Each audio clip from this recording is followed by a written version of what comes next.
So today we're diving deep into that whole cause and effect thing, but get this with a twist. Ooh, a twist. So we're looking at this lecture about cause and effect, and it actually says that how we see it, like how we understand it, is totally tied to our level of consciousness. Wow, okay, that's deep.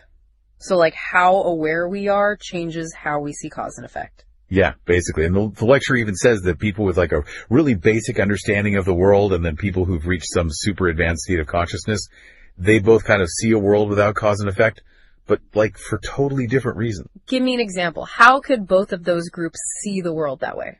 All right, so imagine like a really, really long time ago. Like a primitive tribe might think a storm or a flood is like the wrath of a god. Right, right. So they see this direct link between the event and like a cause. But it's based on what they understand about the world at that time. Right, they don't know about weather patterns and all that. It makes sense. But what about the other side? What about the people who are super spiritually advanced? So someone who's like reached a higher level of being, maybe through meditation or something, they might see that everything is so interconnected that our usual ideas about cause and effect, they just don't really apply in the same way. Okay, so where does that leave, like most of us? Somewhere in between. Exactly. We're in the middle ground. We get cause and effect to a point. But the lecture argues that we miss a lot of the subtle connections, especially between what we think and what happens in our lives. Oh, I get it. So like we can see that if I punch a wall, I'm going to hurt my hand, but we might miss how our thoughts can actually influence events. Yeah, and the lecture uses this really intense phrase to describe, they call it secret killing. Secret killing. What does that even mean? It means that like holding on to really negative thoughts about someone can be just as bad as actually hurting them physically. Whoa. Okay, so it's not about like wishing bad things on someone. It's the energy behind the thought itself. Right. And that's something that most of us probably don't even realize we're doing. But the lecture says that part of personal growth is about recognizing those hidden causes and effects. Understanding that our thoughts, our beliefs, they're shaping our reality all the time. So it's not just about what we do, but what we think, too. Exactly. So we've got consciousness shaping how we see cause and effect, this secret killing thing. What else does the lecture talk about? Well, this is where things take a more spiritual turn. Even if someone isn't religious, I think it's still really interesting. Yeah. It brings up this idea of surrender, like surrendering to something bigger than ourselves. Surrender. Okay, so we're not talking about just giving up, right? Right, not giving up, but more like aligning ourselves with something bigger, like a greater force. The lecture says that fighting against that surrender is a lot of times the root of why we suffer. Interesting. So because we're trying to control everything and force things to go our way, and that's where we get into trouble. Right. And that struggle can create so much pain for ourselves and others. That actually makes a lot of sense. So surrendering to a higher power is like this other path we can take. But what does that even look like practically? That's where it gets even more interesting, because the lecture makes this distinction between surrendering to this higher power and surrendering to other people. Like surrendering to authority figures, which it says we sometimes do when we're resisting true surrender. Okay, so there's a difference between surrendering to something greater than ourselves and like giving in to a demanding boss or a friend who's being manipulative. Exactly. The lecture suggests that when we surrender to those external authorities, or even like our own egos, we can actually get trapped in these cycles of suffering. It's like we're looking for validation or a power from outside ourselves, and it ends up leaving us feeling empty. So how do we know the difference? How can we tell if we're surrendering to something greater or just giving our power away to something else? Well, the lecture says that true surrender, surrendering to that higher power, isn't about becoming passive or denying our own needs and desires. It's about aligning ourselves with something greater, accessing a deeper wisdom that can help us make choices. So it's not about becoming a doormat. It's more about trusting that there's something bigger than us guiding us. I'm really curious to hear more about this. It really is about trust. And the lecture makes this point that this kind of surrender isn't a weakness. It's actually a source of strength. That's so interesting, because we usually think of surrender as like giving up or giving in. But you're saying it's more about tapping into a different kind of power. Right. It's not about forcing our will on the world, but more about aligning with a power that comes from inside of us. The lecture describes it as finding ourselves through this surrender. Okay, I'm hooked. What does the lecture say are some of the benefits of this kind of surrender? Well, it talks about inner peace, like really feeling more at peace and clarity in our lives, and even the courage to assert ourselves when we need to. It also mentions that we can develop this deeper wisdom to tell who has genuine authority and who might just be trying to control us. That's huge. Yeah. So if we're coming from that place of surrender, then it's harder for people to manipulate us or pressure us into doing things we don't want to do. Exactly. But the lecture also acknowledges that it's not always easy to get to that place of surrender. There can be a lot of fear and resistance. Yeah, change is scary even when you know it's good for you.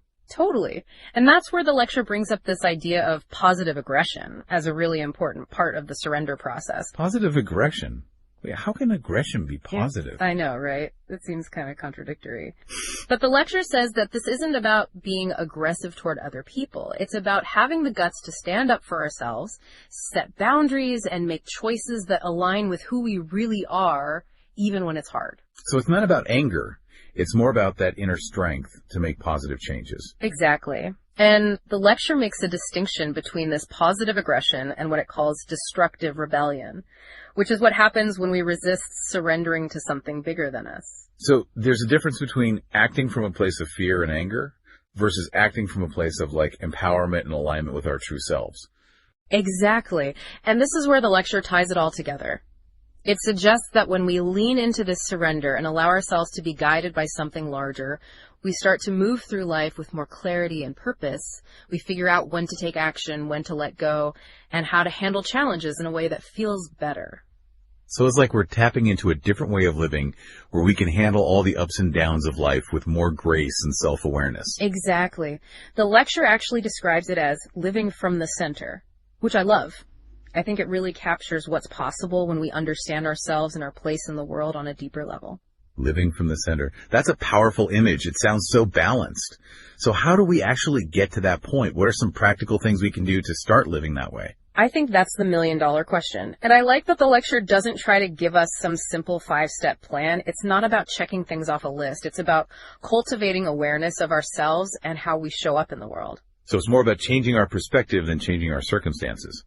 Exactly. The lecture suggests that we can begin by just noticing when we feel that resistance inside, that urge to control things or force things to go a certain way. Because those are the areas where we're probably resisting surrendering the most. Yes.